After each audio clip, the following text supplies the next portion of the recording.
कि जब ब्रिटिश ने यहाँ अपना ईस्ट इंडिया कंपनी आने के बाद आहिस्ता आहिस्ता जब अपना कब्ज़ा करना शुरू कर दिया, तो उनकी जो मैक्सिमम तादाद है वो कुछ लोग कहते हैं 65 और कुछ 67, यानी ये 70,000 से ज़ायद नहीं थी।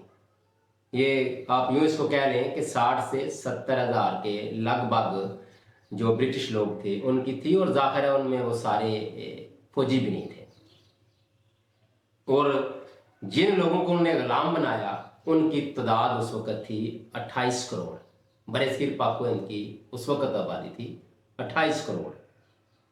आप देख सकते हैं कि किस तरह उन्होंने चालाकी के साथ, उनकी चालाकी अपनी जगह, लेकिन यहाँ के लोगों की एक दूसरे के साथ मुहासमत, नफरत इकट्ठे रहने के बावजूद इस हद तक थी कि सभी एक दूसरे के खिलाफ इस्तेमाल होते रहे।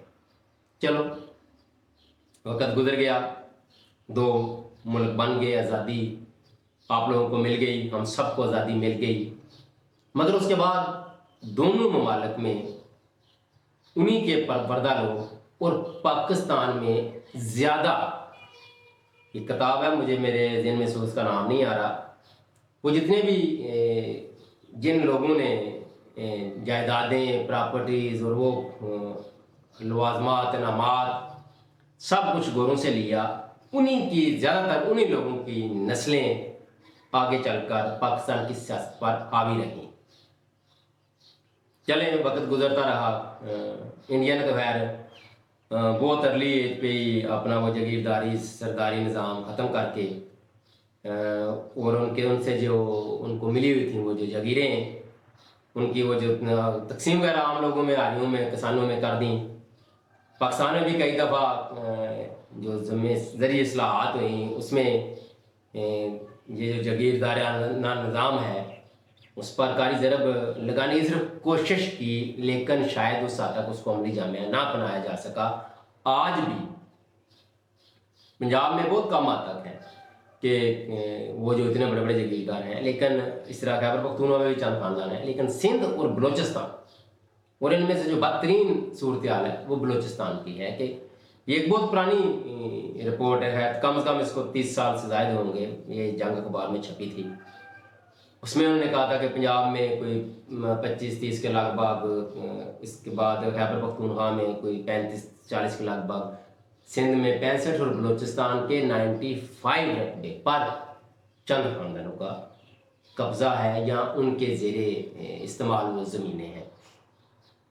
ये रियासत का काम था बुनियादी तौर पर, लेकिन रियासत ने इन सारे जो मनफी अवामल थे, रियासत के जो चंद जिन लोगों का इक़्तिदार पर बज़ोर ताकत और फिर आगे उनकी जो कठपुतलियाँ थीं, उसके थ्रू उन लोगों को इस्तेमाल करते हुए सिर्फ वाम पर जबर और जुल्म का निज़ाम ही कायम रखा। इदारे बनाते गए, मगर जो इदारा है उसमें वो काम नहीं होता। पुलिस है तो वहाँ जुल्म जबर आप देख लें, आम आदमी पुलिस में अकेला जाता भी नहीं है। अब चंद जिनका तलक सहाफ़त से है, सियासत से है, या जो खाते पीते लोग चले जाते हैं, तो इसका मतलब ये नहीं, हम ओवरऑल और अक्सरियत की बात हो रही है। अदालतों में जाओ तो इंसाफ नहीं, अस्पतालों में जाओ तो इलाज नहीं, ये ओवरऑल। अब ये ना कहना कि नहीं डिस्प्लिन और पैरासिटामोल की गोलियाँ मिलती हैं, मैं इसकी ओवरऑल सूरत हाल, और ये आए दिन मीडिया की जिनकी भी बनते रहते हैं। यानी जिस हद तक बेहतर हम कर सकते थे उस हद तक हमने उसमें बेहतरी नहीं की।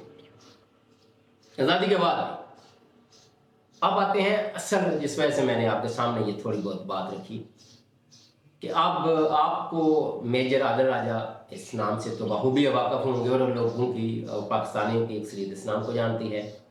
रिटायर्ड मेजर आदिल राजा ये यूट्यूब पर भी हैं, सोशल मीडिया पर एक्टिव भी हैं, और बरतानिया में आजकल रिहाइश पज़ीर हैं।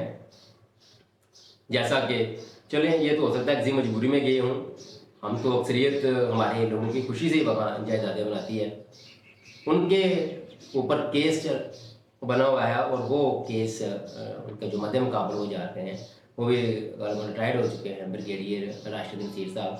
इमरान खान साहब गालिबन इन्हीं के बारे में कुछ कहते होते थे, ये ISI में रहे।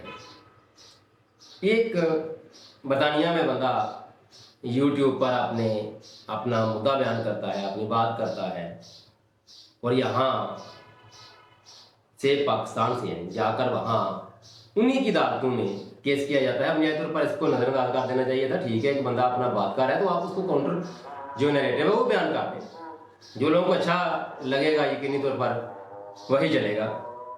लेकिन नहीं, अब जो घर के गंदे कपड़े हैं ज़ाहिर जाके वहाँ धुलेंगे, और वो भी फिर उन्हीं ब्रिटिश अदालतों में।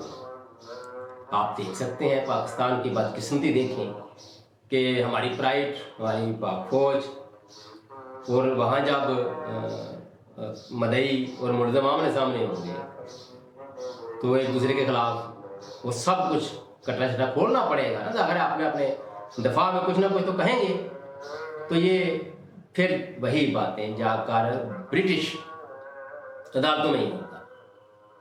हमें आज़ादी लिए हुए 70 साल गुजर गए, मगर आज आम आवाम तो क्या, हमारे बड़े भी अपने मुकदमात ब्रिटिश अदालतों में ही लेके जाते हैं।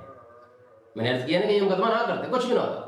मेजर साहब जो कह रहे थे क्या कह रहे थे, आप उसको काउंटर करते रहते, आपने अमल से, फेर से भी और बातों से भी करते, अपने कोल से भी करते, मगर आपने फेर से ज़्यादा करते, तो वो बैनिया क्या कहते हैं ख़त्म हो जाना था। उसको वो परवान चढ़ ही नहीं सकता था।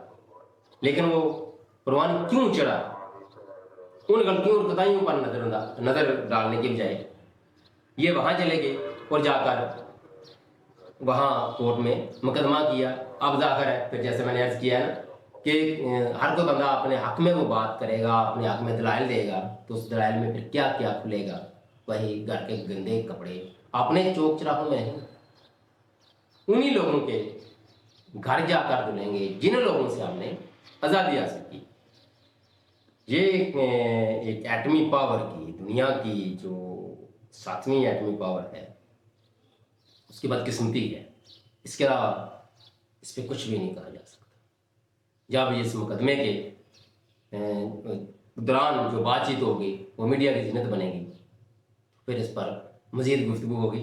लेकिन बदकिस्मती कि हमारी ग़ुलामी की ये जो तारीख और लंबी रात है, ये ख़त्म होने को नहीं आ रही।